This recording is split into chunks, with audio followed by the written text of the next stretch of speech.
نحمدہ ونصلی علی رسولہ الکریم اما بعد اعوذ باللہ من الشیطان الرجیم بسم اللہ الرحمن الرحیم وَإِذَا حُيِّيتُم بِتَحِيَّةٍ فَحَيُّوا بِأَحْسَنَ مِنْهَا أَوْ رُدُّوهَا۔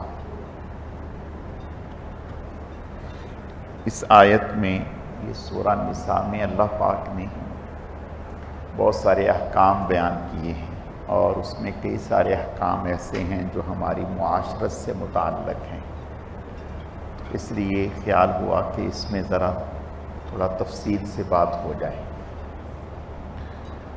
یہ جو آیت ابھی تلاوت کی ہے اس میں اللہ پاک نے مسلمانوں کو آپس میں ملاقات کے وقت ایک دوسرے کو سلام کرنے کا حکم دیا ہے۔ مختلف اقوام میں آپس کی ملاقات میں ایک دوسرے کو کچھ الفاظ کہتے ہیں، لیکن ان الفاظ کا کوئی خاطر خواہ فائدہ نہیں ہے، صرف ایک دوسرے کی خوشی حاصل کرنے کے لیے وہ الفاظ کہہ دیے جاتے ہیں۔ جیسے بعض لوگ آداب کہہ دیتے ہیں اور ہندو جو ہیں وہ اپنے الفاظ کہہ دیتے ہیں، اس طرح سے۔ لیکن اسلام نے جو ہمیں تعلیم دی ہے وہ دی ہے کہ جب آپ دوسرے سے ملیں تو اسے کہیں السلام علیکم ورحمۃ اللہ وبرکاتہ۔ اب یہ دیکھیں یہ کتنا زبردست دعائیہ کلمہ ہے۔ السلام علیکم، تم پر سلام ہو، ورحمۃ اللہ، اور اللہ تعالیٰ کی رحمتیں ہوں، وبرکاتہ، اور اس کی برکتیں ہوں۔ یہ اس کا مفہوم ہے۔ آپ صلی اللہ علیہ وسلم نے ارشاد فرمایا کہ وہ سب سے بڑا بخیل ہے جو سلام کرنے میں بھی بخل کرتا ہے۔ اللہ تعالی ہماری حفاظت فرمائے۔ آج ہم سلام نہیں کرتے۔ حضور علیہ السلام نے ایک روایت میں آتا ہے کہ آپ نے فرمایا افشوا السلام واطعموا الطعام، کہ سلام کو خوب پھیلاؤ، یعنی ایک دوسرے کو خوب سلام کرو اور بھوکوں کو کھانا کھلاؤ۔ حضور سے پوچھا گیا افضل الاعمال، یعنی اعمال میں افضل عمل کون سے ہے؟ تو آپ نے فرمایا افشوا السلام، سلام کا پھیلانا۔ حضرت عبداللہ ابن عمر رضی اللہ تعالیٰ بازار میں اسی لیے جاتے تھے۔ ایک دفعہ ایک صحابی سے فرمایا کہ چلو بھائی ذرا بازار چلیں، وہ ان کے ساتھ ہو لیے۔ تو حضرت عبداللہ ابن عمر رضی اللہ تعالیٰ جب بازار میں گئے، ایک طرف سے شروع ہوئے، ہر دکان والے سے السلام علیکم السلام علیکم السلام علیکم کہتے ہوئے پورے بازار کا چکر لگا کر واپس آ گئے اور لیا کچھ نہیں۔ وہ جو ساتھ تھا اس نے کہا حضرت آپ نے تو کچھ لیا ہی نہیں۔ آپ نے فرمایا کہ دنیا کے بازار میں جنت خریدنے گیا تھا۔ دیکھیے دنیا کے بازار میں جنت خریدنے گیا تھا۔ تو سلام جو ہے یہ بہت زبردست دعائیہ کلمہ ہے، اور ایک حدیث کا مفہوم ہے۔ آپ نے ارشاد فرمایا 3 لوگ ایسے ہیں جن کی دعا رد نہیں ہوتی۔ ایک نبی کی دعا امت کے حق میں، دوسرا باپ کی دعا اولاد کے حق میں، ماں باپ کی دعا اولاد کے حق میں، اور تیسرا ایک مسلمان کی دعا دوسرے مسلمان کے حق میں۔ تو یہ جب السلام علیکم کہہ رہا ہے تو حقیقت میں اس کے لیے دعائیہ کلمہ کہہ رہا ہے۔ حضور علیہ السلام ایک صحابی کے ہاں تشریف لائے تو آپ نے دروازے پر دستک دی، اور جب دروازے پر دستک دی اور ساتھ ہی یہ فرمایا السلام علیکم ورحمۃ اللہ وبرکاتہ، یہ کہا آپ نے، تو اہل خانہ نے جواب میں وعلیکم السلام ورحمۃ اللہ وبرکاتہ کہا، لیکن ذرا ہلکی آواز میں ایسا کہا کہ حضور کو سنا نہیں۔ تو آپ نے دوبارہ پھر کہا اور انہوں نے دوبارہ پھر جواب دیا، آپ نے پھر نہیں سنا، انہوں نے اتنی ہلکی آواز سے کہا، آپ نے تیسری مرتبہ پھر کہا، انہوں نے تیسری مرتبہ پھر جواب دیا ہلکی آواز سے۔ آپ سمجھے کہ شاید اہل خانہ گھر پر نہیں، اس لیے آپ واپس جانے لگے۔ اور حکم بھی یہ ہے کہ اگر آپ کسی کے ہاں جائیں تو 3 مرتبہ آپ دروازے پر دستک دیں، اگر وہ آ جائیں تو ٹھیک ہے، نہیں تو اب آپ واپس چلے جائیں۔ اور دروازے پر دستک دیں یا بیل بجائیں تو اتنا کہ اعتدال کے ساتھ، نہ بہت زیادہ زور سے بجائیں اور نہ بالکل ہلکا بجائیں کہ پتہ ہی نہ چلے، اتنا اعتدال کے ساتھ کہ گھر والوں کو خبر ہو جائے۔ اور اگر 3 مرتبہ آپ نے کیا اور کوئی نہیں آیا تو پھر آپ واپس چلے جائیں، یہ حکم ہے۔ آپ علیہ السلام واپس آنے لگے تو وہ جلدی سے دروازہ کھول کے تیز قدموں کے ساتھ حضور کی خدمت میں پہنچے۔ آپ نے فرمایا میاں آپ نے میرا سلام نہیں سنا تھا؟ انہوں نے کہا یا رسول اللہ میں نے سنا بھی تھا، جواب بھی دیا تھا، لیکن ہلکی آواز سے دیا تھا، اس لیے کہ میں نے سوچا کہ کہاں میں اور کہاں یہ نصیب کہ حضور کی زبان مبارک سے مجھے سلامتی، برکت اور رحمت کی دعائیں مل رہی ہیں، تو میں نے سوچا زیادہ سے زیادہ دعائیں لے لوں۔ خیر آپ صلی اللہ علیہ وسلم نے کچھ نہیں فرمایا اور واپس تشریف لے آئے۔ تو فرمایا کہ جو سلام کرنے میں پہل کرتا ہے، ایک اللہ رب العزت اس کے دل کو تکبر سے پاک کر دیتے ہیں۔ اگر کوئی آدمی یہ اپنا طریقہ بنا لے کہ سلام کرنے میں جو بھی سے ملے سلام کرنے میں پہل کرے تو اللہ اس کو اس کے دل سے تکبر نکالتے ہیں۔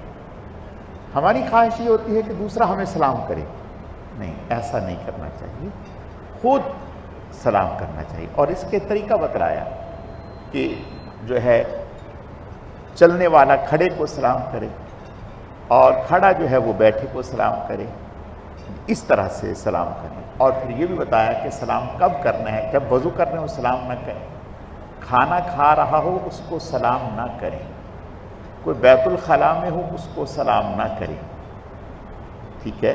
تو یہ سلام، کوئی ذکر میں لگا ہوا ہو بیان کر رہا اس کو سلام نہ کریں، ٹھیک ہے؟ اگر لوگ مسجد میں ہیں اور ذکر میں لگے ہوں تو سلام نہ کریں، ہاں آ کر کے بیٹھیں۔ اگر آپ دیکھ رہے ہیں کہ آپ کے دائیں یا بائیں والا، اچھا بعض لوگ ہمارے چونکہ دیکھنے میں آتا ہے تو ابھی سلام کی بات ہوئی ہے تو میں عرض کر دیتا ہوں، وہ تلاوت کر رہے ہوں گے، تلاوت چھوڑ کے آنے والے سے ہاتھ ملاتے ہیں، نہیں غلط ہے، نہیں ایسا نہ کریں، نہیں۔ پہلی بات تو یہ ہے سلام آنے والے کا حق ہے، بیٹھے ہوئے کا سلام حق نہیں ہے سلام کرنا، سلام جو آیا ہے وہ کرے، ٹھیک ہے؟ اور اگر اس نے نہیں کیا اس وجہ سے کہ آپ تلاوت کر رہے ہیں تو آپ تلاوت کرتے رہیں، آپ تو بہت بڑے عمل میں لگے ہوئے ہیں، اب آپ تلاوت چھوڑ کر کے ہاتھ ملا رہے ہیں، یہ ٹھیک نہیں، یہ ٹھیک نہیں، تو آپ اپنی تلاوت کرتے رہیں۔ اگر کوئی باہر سے آدمی آیا ہے اور وہ مسجد میں داخل ہوا ہے، اگر کوئی آدمی اس کو مل گیا اس کو سلام کر لے۔ اگر وہ دیکھ رہا ہے کہ بھئی میں جہاں جا کر کے بیٹھا ہوں وہ کس ذکر میں نہیں لگا ہوا تو ہلکی آواز سے اس کو سلام کر دیں، ٹھیک ہے؟ اور اگر وہ ذکر میں لگا ہے، یہ تلاوت کر رہا ہے، یہ نفل پڑھ رہا ہے تو اب اس کو سلام نہ کریں۔ خیر یہ سلام کے آداب ہیں، طریقے ہیں۔ اور سلام جو ہے وہ اگر اتنا سلام کریں گے السلام علیکم تو اس پر 10 نیکی ہیں، اگر کہیں گے السلام علیکم ورحمۃ اللہ تو اس پر 20 نیکی ہیں، اور اگر کہیں گے السلام علیکم ورحمۃ اللہ وبرکاتہ اس پر 30 نیکی ہیں، اور اگر سلام میں پہل کر لی تو 20 نیکی ہیں، اور جس نے جواب دیا اس کو 10 نیکیاں ملیں۔ تو پتہ چلا سلام کرنے کی بڑی فضیلت ہے۔ ایک مرتبہ حضرت علی رضی اللہ تعالیٰ اور سیدنا صدیق اکبر رضی اللہ تعالیٰ یہ حضور کی مجلس میں تشریف لائے دونوں، اور حضرت علی رضی اللہ تعالیٰ عنہ نے صدیق اکبر رضی اللہ تعالیٰ عنہ کو سلام کرنے میں تھوڑی سستی دکھائی، یعنی جیسے پہلے آگے بڑھ کے جلدی سے سلام کرتے تھے ایسا نہ کی۔ خیر سیدنا صدیق اکبر رضی اللہ تعالیٰ عنہ نے کوئی برا نہیں منایا اور جلدی سے فوراً پہلے سلام کر دیا۔ خیر آپ صلی اللہ علیہ وسلم یہ عمل دیکھتے رہے۔ آپ نے بعد میں پوچھا حضرت علی رضی اللہ تعالیٰ عنہ سے کہ آپ تو ہمیشہ سلام کرنے میں پہل کرتے ہیں، آج آپ نے یہ سستی کیوں دکھائی؟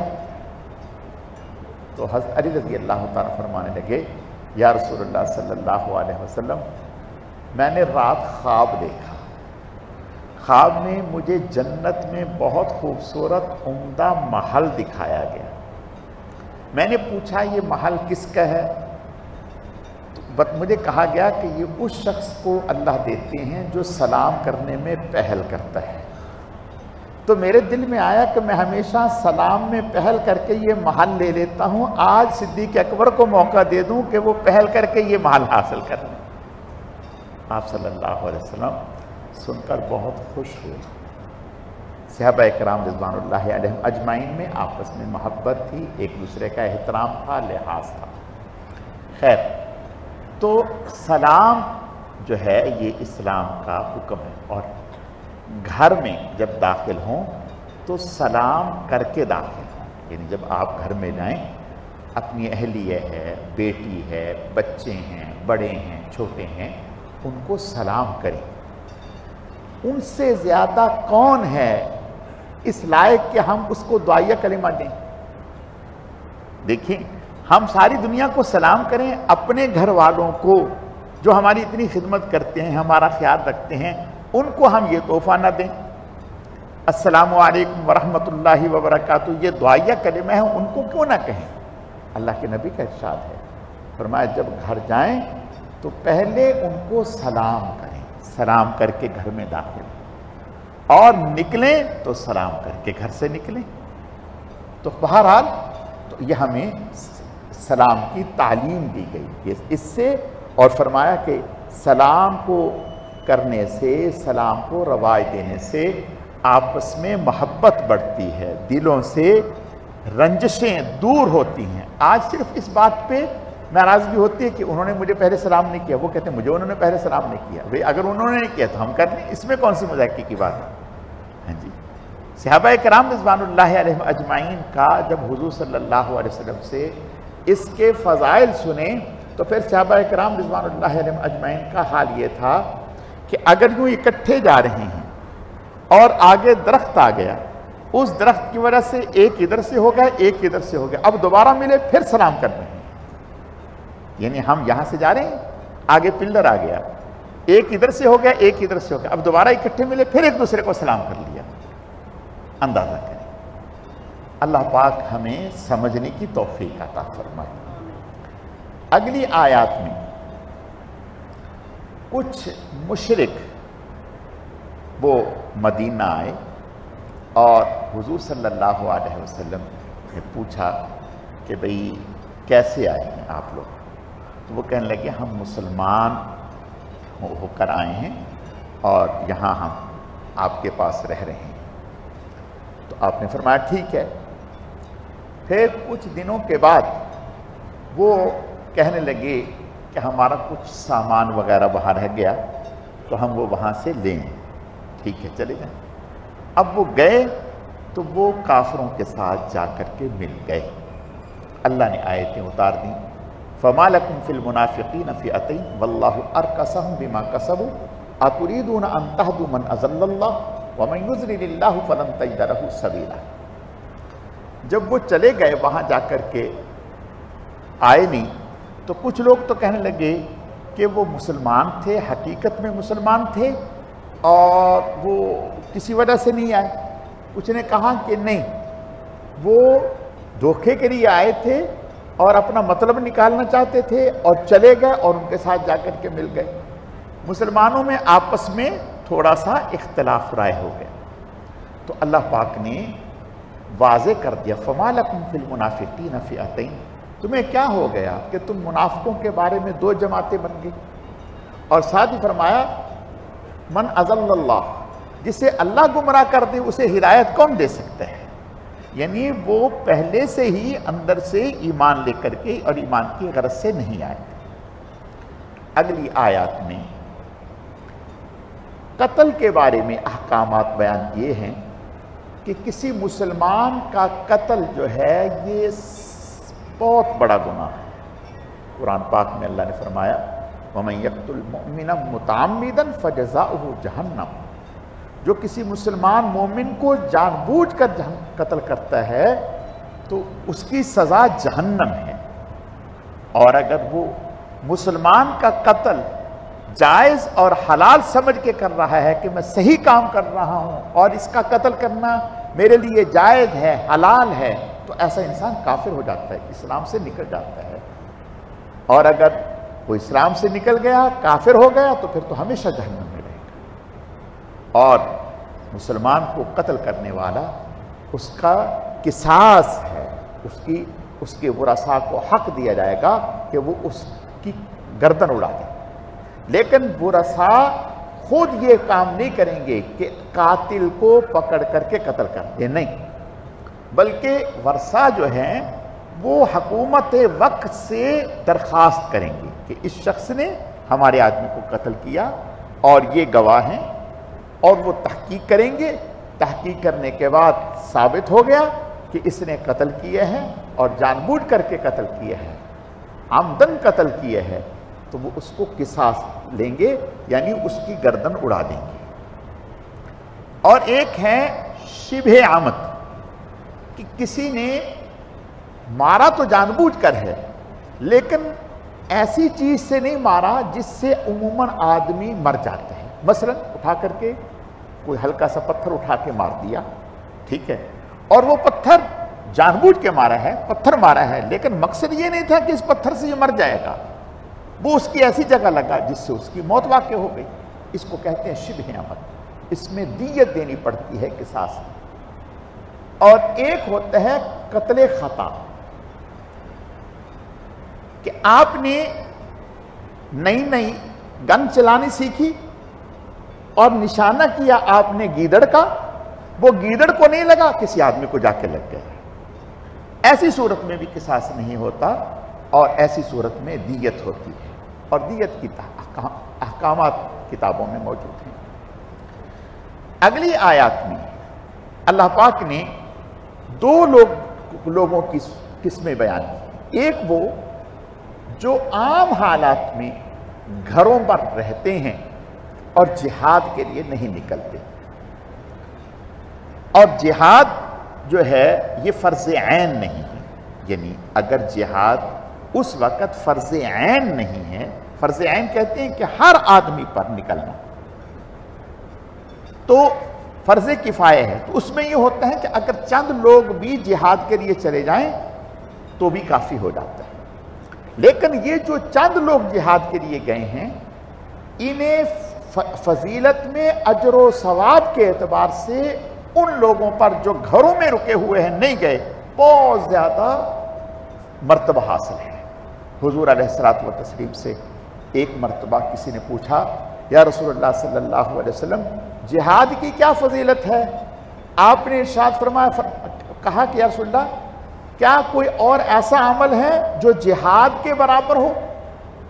آپ نے ارشاد فرمایا، یہ بتاؤ کہ ایک آدمی جہاد کے لیے گھر سے نکلا اور دوسرا آدمی جب سے وہ نکلا ہے اس وقت سے لے کر اس کے لوٹنے تک، مثلا وہ 6 مہینے کے بعد آیا، سال کے بعد آیا، 2 سال کے بعد آیا، 3 سال کے بعد آیا، 1.5 مہینے کے بعد آیا، کب آتا ہے کچھ پتہ نہیں، جب تک وہ نہیں لوٹ کے آیا یہ شخص مستقل کھڑا رہے، عبادت کرتا رہے اور روزے رکھتا رہے اور ایک لمحہ بھی عبادت سے نہ رکے۔ یا رسول اللہ صلی اللہ علیہ وسلم ایسا کیسے ہو سکتا ہے، یہ تو ممکن ہی نہیں۔ تو فرمایا کہ پھر جہاد کی فضیلت کوئی اور عمل ممکن ہی نہیں۔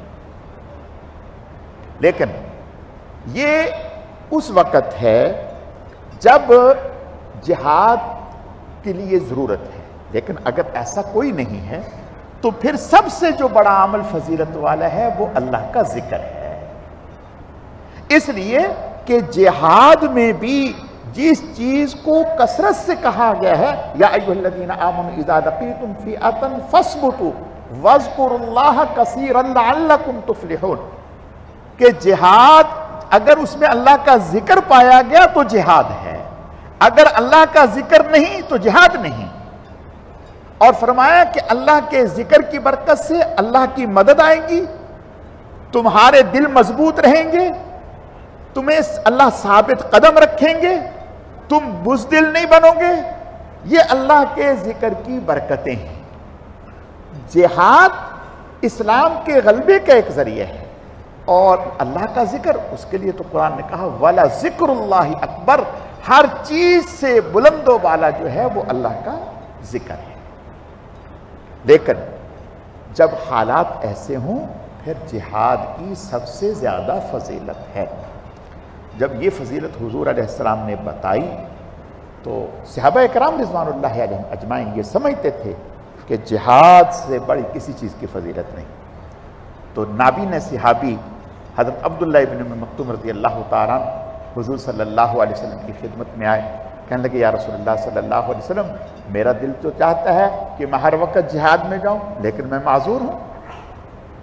آپ نے ارشاد فرمایا، ابھی خاموش ہو گئے، اللہ پاک نے آیت اتار دی غیر اولی الضرر، ایسا شخص جس کے ساتھ عذر ہے، مثلا پاؤں کٹے ہوئے ہیں، نابینا ہے، تو فرمایا اگر وہ گھر پر بیٹھا رہتا ہے تب بھی اللہ اس کو اجر وہی دیں گے جو جہاد میں نکلا ہوا ہے، اس شخص کا جو اجر ہے وہی اس کو ملے گا، اس لیے کہ اس کا جذبہ ہے لیکن عذر کی وجہ سے یہ نکل نہیں پا۔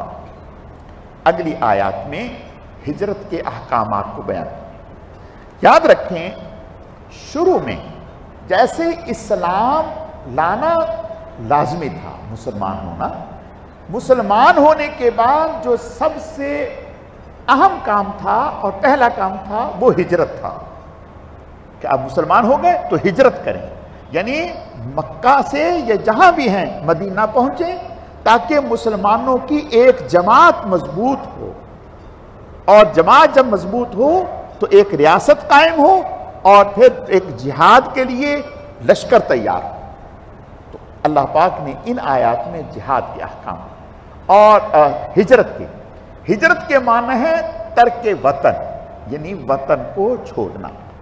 اب ترک وطن، کبھی آدمی جو ہے وہ روزگار کے لیے جاتا ہے، کبھی کسی اور کے لیے جاتا ہے، اگر اس کا نیت صرف اور صرف جو ہے وہ اسلام کے لیے ہے، دین کے لیے ہے، تاکہ میں وہاں پہنچ کر مسلمانوں کی طاقت بنوں اور صحیح طریقے سے اسلام کے احکامات پر عمل کرنے والا بنوں، تو اس ہجرت کی اتنی فضیلت ہے۔ آپ نے ارشاد فرمایا کہ ہجرت کی برکت سے زندگی کے پہلے تمام گناہ اللہ معاف فرما دے، اور دوسری جگہ فرمایا کہ ہجرت صرف ترک وطن ہی نہیں کہ ایک وطن سے آپ دوسرے وطن منتقل ہو، نہیں، فرمایا المہاجر من حجر ما نہی اللہ ورسولہ، مہاجر وہ ہے جسے اللہ اور اس کے رسول نے منع کیا ہے اس سے رک جائے، یعنی مہاجر، ایک مہاجر کے معنی ترک وطن، ہجرت کر کے ایک وطن سے دوسرا، اور دوسرا مہاجر کے معنی یہ ہے کہ جو اللہ کی نافرمانیوں کو، گناہوں کو چھوڑ، اگلی آیات میں یا ایھا الذین آمنوا اذا ضربتم فی سبیل اللہ فتبینوا ولا تقولوا لمن القى الیکم السلام لست مؤمنا۔ صحابہ کرام رضوان اللہ علیہم اجمعین مختلف اسفار میں نکلے، ایک شخص ملا تو اس نے انہیں دیکھ کر سلام کیا۔ انہوں نے سمجھا کہ یہ کافر ہے، اس نے بچنے کے لیے ہم سے سلام کیا ہے، انہوں نے اس کو قتل کر دیا۔ جب قتل کیا دوسرے صحابہ کرام رضوان اللہ علیہم اجمعین نے اسے سخت سست کہا اور کہا کہ ہم حضور کو بیان کریں گے۔ جب حضور صلی اللہ علیہ وسلم کے پاس آئے تو آپ صلی اللہ علیہ وسلم بہت ناراض ہوئے، بہت ناراض ہوئے۔ فرمایا تم کیا کرو گے جب کل قیامت کے دن وہ اسلام کے ساتھ سامنے آئے گا، تم کیسے دفاع کرو گے اپنا؟ اور ایک دفعہ ایسا ہوا کہ صحابہ کرام رضوان اللہ علیہم اجمعین جہاد کے لیے نکلے اور اس نے یہ کیا کہ ان آپس میں لڑ رہے تھے، اس پر جب حملہ ہونے لگا تو اس نے فوراً کلمہ پڑھا، لا الہ الا اللہ، فوراً کلمہ پڑھا۔ انہوں نے سمجھا کہ یہ جو ہے وہ کلمہ پڑھ رہا ہے ہمارے حملے سے بچنے کے لیے، انہوں نے اس کو قتل کر دیا۔ جب قتل کیا تو حضور علیہ السلام کو ناراض ہوا، آپ نے فرمایا کہ اس نے تیرا ہاتھ کاٹ دیا، تیرا جسم زخمی کر دیا، قریب تھا کہ تو قتل ہو جاتا، آپ نے اس پر حملہ کیا اور اس نے حملے سے پہلے لا الہ الا اللہ پڑھ دیا، اب اپنا ہاتھ روک، اس لیے کہ تو انتقام کے لیے نہیں لڑ رہا، تو الحب فی اللہ والبغض فی اللہ، تو اللہ اور اس کے رسول کے لیے لڑ رہا ہے۔ جب اس نے کلمہ پڑھ لیا اب تو رک جانا چاہیے تجھے۔ خیر یہ اس طرح کے 2-3 واقعات ہوئے تو آپ صلی اللہ علیہ وسلم نے سختی فرمائی، بہت تنبیہ فرمائی، لیکن اس کے علاوہ اور کچھ نہیں کہا۔ اللہ نے آیتیں اتار دی کہ آئندہ کے لیے اے ایمان والو، اگر تمہیں کوئی سلام کرتا ہے یا تمہارے سامنے اشہد ان لا الہ الا اللہ وحدہ لا شریک لہ واشہد ان محمد عبدہ ورسولہ یہ کہتا ہے، یا لا الہ الا اللہ محمد الرسول اللہ کہتا ہے، بس اب تم اس بات کے مکلف نہیں ہو کہ کسی نہ کسی طریقے سے اس کا دل ٹٹولو کہ آیا کلمہ صرف زبان کی حد تک ہے، بس تمہارا کام ہے جب اس نے زبان سے کلمہ پڑھ لیا بس ختم ہو گئی، اب تمہیں اس پر ہاتھ اٹھانے کی اجازت ہے۔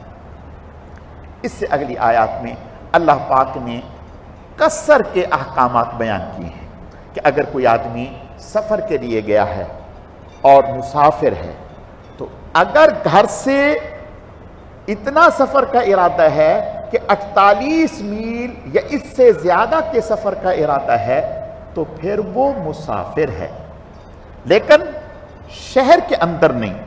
جب اپنے شہر کی آبادی سے نکل گیا، ابھی اس نے 48 میل نہیں بھی کیا، اپنے شہر سے باہر نکل گیا اور نماز کا وقت ہو گیا تو اب وہ مسافروں والی نماز پڑھے گا، یعنی ظہر کی نماز ہے تو 2 رکعت، عصر کی نماز ہے تو 2 رکعت، عشاء کی نماز ہے تو 2 رکعت، فجر اور مغرب، فجر 2 اور مغرب 3 ہی پڑھے گا۔ یعنی یہ ضروری نہیں کہ 48 میل کیا ہو پھر اس نے نہیں، گھر سے سفر کی نیت سے وہ گیا ہے اور ابھی شہر سے باہر نکلا ہی ہے، نماز کا وقت ہو گیا تو اب وہ مسافر ہے۔ اور اگر جہاں گیا ہے وہاں 15 دن ٹھہرنے کا ارادہ ہے اس کا کہ میں 15 دن یہاں رکوں گا، پھر وہ پوری نماز پڑھے گا، اکیلے پڑھے تب بھی پوری اور امام کے ساتھ پڑھے گا تب بھی پوری۔ اور اگر اس کا وہاں ٹھہرنے کا ارادہ ہے 5 دن، 10 دن، 12 دن، 13 دن تو اکیلے پڑھے گا تو قصر پڑھے گا، اور اگر امام کے وہاں پیچھے پڑھے گا تو پوری پڑھے گا۔ اور اگر کوئی آدمی مثال کے طور پر یہاں سے سکھر گیا ہے، میں مثال دے رہا ہوں، سکھر گیا ہے، اب اس کی نیت یہ ہے کہ میں 4-5 دن میں واپس چلے جاؤں گا، اس کا کام نہیں ہوا، پھر اس نے خیال ہوا کہ اچھا انشاءاللہ 2-4 دن میں ہوں، کرتے کرتے کرتے کرتے اس کو 2 مہینے لگ گئے، لیکن خیال یہی ہے، اس کے ذہن یہی ہے کہ بھئی کل کام ہو جانا ہے، میں نے چلے جانا ہے کل، یعنی اس کا ارادہ وہاں 15 دن یا مہینہ 2 مہینے مستقل رکنے کا نہیں ہے۔ ایسی صورت میں اگر وہ مہینہ بھی رکا رہا تب بھی اس کو مسافروں والی نماز پڑھنی ہے، مقیم والی نماز نہیں پڑھنی یہ۔ اور ساتھ ہی یہاں جہاد میں جو ہے اس کا ذکر کیا گیا ہے کہ جہاد میں جو ہے حضور صلی اللہ علیہ وسلم کے زمانے میں کیسے نماز پڑھی جاتی تھی۔ انشاءاللہ باقی کل اللہ رب العزت سمجھنے کی، عمل کرنے کی توفیق عطا فرمائے۔ الحمدللہ رب العالمین والعاقبۃ للمتقین والصلاة والسلام علی سید المرسلین اللہم صلی علی محمد النبی الامی وعلی آلہ واصحابہ وبارک وسلم وصلی علیہ رب اغفر وارحم وانت خیر الراحمین۔ اے اللہ، آج کی اس مبارک مجلس میں جو کچھ کہا سنا گیا اپنی بارگاہ میں قبول فرما، کمی کوتاہیوں کو معاف فرما، اعمال میں اخلاص پیدا فرما، اپنی رضا نصیب فرما، ہر گناہ سے ہماری حفاظت فرما۔ اے اللہ، ہمیں اپنے نیک اور محبوب بندوں میں شامل فرما، خاتمہ ایمان پر فرما۔ جتنے بھی لوگ بیمار ہیں، جن کے نام یاد ہیں، جن کے نام یاد نہیں ہیں، سب کو صحت و تندرستی عطا فرما۔ سبحان ربک رب العزت عما یصفون وسلام علی المرسلین والحمد للہ رب العالمین برحمتک یا ارحم الراحمین۔